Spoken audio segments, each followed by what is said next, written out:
China could be facing an extended economic downturn, a spiraling crisis for China's economy, and that can be bad news for the rest of us. Is China's economy failing, or is just a rehash of the familiar story of China's impending failure that has been replayed in the Western press for the past 30 years? The story also seems very similar to what happened with Japan 40-50 years ago. First, there were stories that Japan is going to overtake the US, and then they were concerned that Japan's imploding economy would take down US and the world with it. Neither happened. But the situation now with China does seem different. Let's explore it in 3 chapters. What's happening with China? Is it different this time? And would the world need to be worried? Chapter 1. What's happening in China?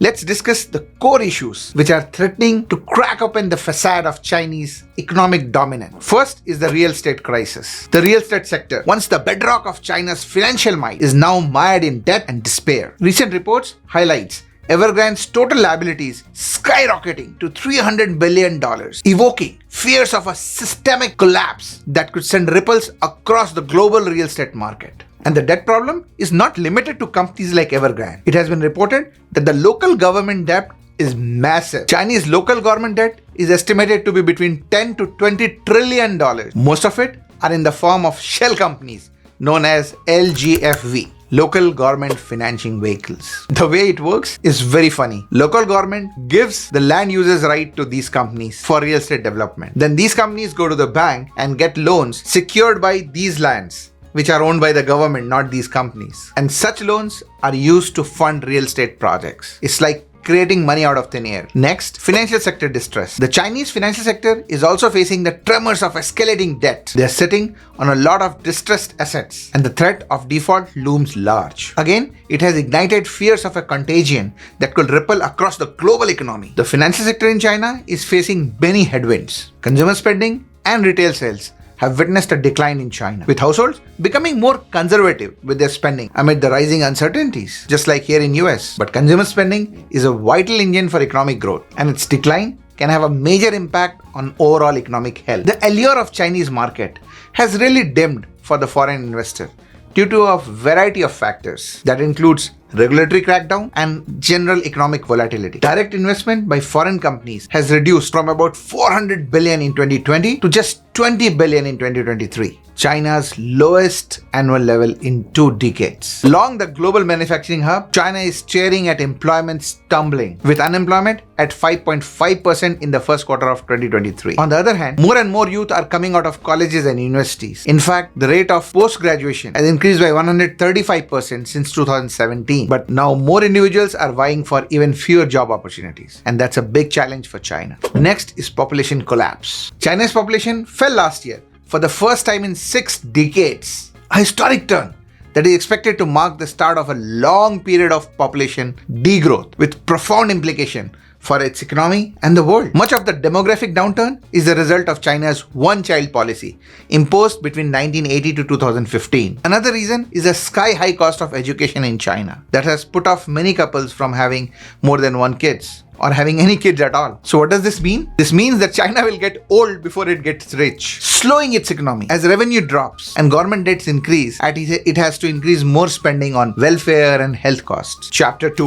Geopolitical tensions. The geopolitical tensions involving China is actually a complex web that spans across the globe, impacting its economic and political narrative on the world stage. Here is an example of some geopolitical hotspots that are contributing to China's tense global relations. Top of the list is Taiwan. The situation along the Taiwan Straits remains one of the precarious global flashpoints, with tensions reaching new heights every passing year. China's military activities near Taiwan have noticeably intensified, raising alarm bells both in Taipei and Washington. The United States has reaffirmed its commitment to Taiwan, highlighting the importance of peace and stability across the Taiwan Strait. Next is the border skirmishes with India. The fostered relations between India and China along their Himalayan borders shows no sign of thawing. Recent skirmishes along the border have raised tensions, with both nations regularly accusing each other of trespassing into each other's areas. This majorly threatens China's intention and desire of leading BRICS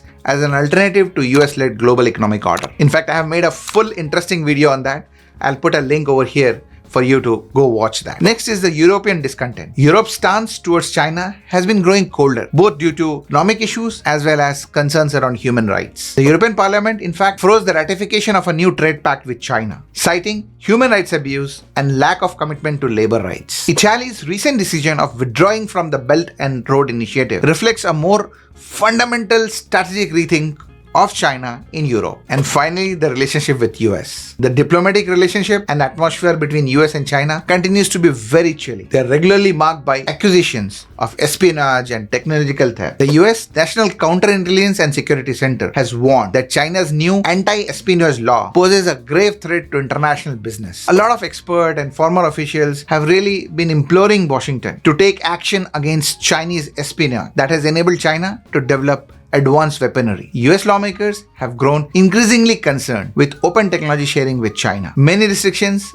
are now being put in place that will likely slow down the growth of Chinese companies. These various geopolitical tangles paints a picture of China as a nation that is under pressure, that is embroiled in so many different conflicts as it tries to chart its part of economic growth. Chapter 3. Past prediction of China's impending failure. The story of China's impending failure has been penned many times by skeptics. Yet, almost always, China has been able to prove them wrong. However, the current situation does seem a little different. So, is it really the end of China's economic might? Let's delve deeper. So, what was different in the past? China's past resilience was a mix of strategic foresight and opportunistic maneuver. In particular, China had three major advantages that helped it overcome all problems. The vast manufacturing base that China cultivated became the world's factory, spurring an export-led growth, which in turn fed the economic growth engine. But this huge dependence on manufacturing alone has now made China vulnerable. Global political tensions have caused increasing number of companies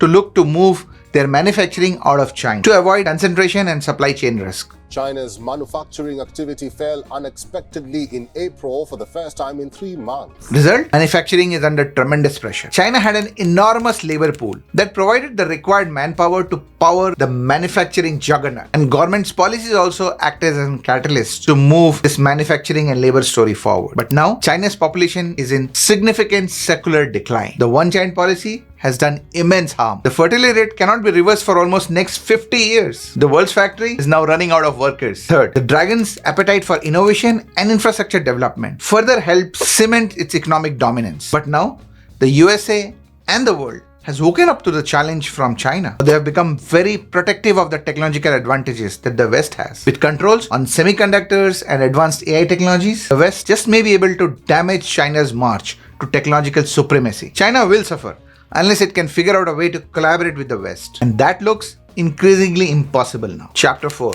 Should the US worry about China's hard landing? The Chinese economy is showing a lot of strains, led by the chaos in its real estate as well as financial sectors. So if China's economy, which is second largest in the world, fails, will there be a big impact on the world and US in particular? The answer is no. Now, don't get me wrong, I'm not saying there will be no impact. What I'm saying is it may not be as catastrophic as some may think. According to this simulation from Wells Fargo, a significant slowdown in Chinese economy is likely to cause a negative 0.1 to 0.2% impact on the US GDP. The reason to this is that Chinese economy is mostly made up of exports to other countries. They hardly buy much from others. For example, US exports to China at $150 billion only amount to 0.7% of the US GDP. So if that export is affected for some reason, the impact on US economy is going to be minimal. And US will potentially find other countries like India, Vietnam, Mexico willing and eager to replace China in selling the goods that US wants to pay to buy. If you like this video, do check out this other video about the impact of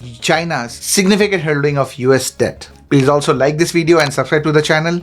Doesn't cost you anything, but it will help me immensely. Thank you.